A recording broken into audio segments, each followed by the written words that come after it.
Hello guys and welcome back to my YouTube channel. So ayan nga guys, ayan. Titingnan natin ang ating Gcrypto guys, kung kumikita nga ba tayo sa ating Gcrypto wallet. So dito pala sa Gcrypto guys ay nag-invest pala ako ng 500. So ito yung invest ko na 500.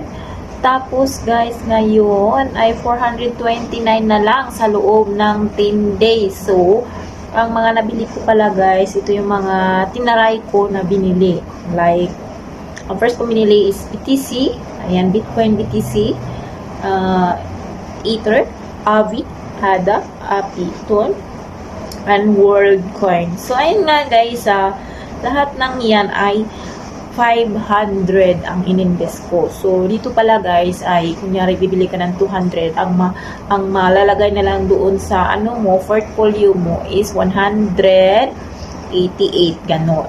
188, 192, depende sa ano nila. So, sa ngayon guys, sa loob ng 10 days ay lugi na po ako ng 70 pesos. Ayan, 70 pesos na aking lugi guys. So, hindi ko alam kung makakabawi ko ba yung 70 pesos. So, parang hindi na po yata talaga. Hindi ko alam talaga actually yung ano dito.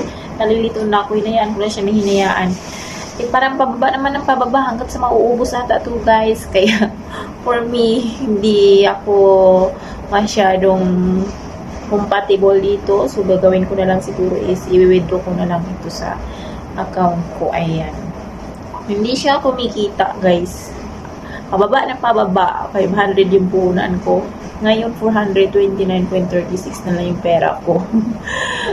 Kasi sa pagbili mo pa lang, may bawas na. So, ngayon, pababa ng pababa yung palitan. Tumataas man, pero hindi talaga siya nakakabawi. Kaya, for me, parang ko dito sa ano na to, Gcrypto na to. Sa akin, guys, mas maganda doon sa sa GFunds. Hindi siya bumababa. Nag-invest ako na doon ng 1,100. Ngayon, 1,116. So, hindi ko alam kung tataas ba yun, kung yung 116 na yun. So, may 16 pesos na ako. Tapos, hindi ko alam kung kikita pa ba yun? Or ano ba yun? Hindi ko alam kung kikita pa talaga yun. Kasi, taas baba din yung kanilang rate doon. So, hindi pa natin pero dito talaga nakikita ko, luging-lugi na talaga ako dito sa Gcrypto na 70 pesos, guys. Ayan. 70 pesos na yung lugi ko dito, guys. So, i-withdraw ko na lang talaga ito. At least, hindi siya palaki ng palaki yung lugi ko, guys. Lesson learned. Ayan, buting 500 lang yun.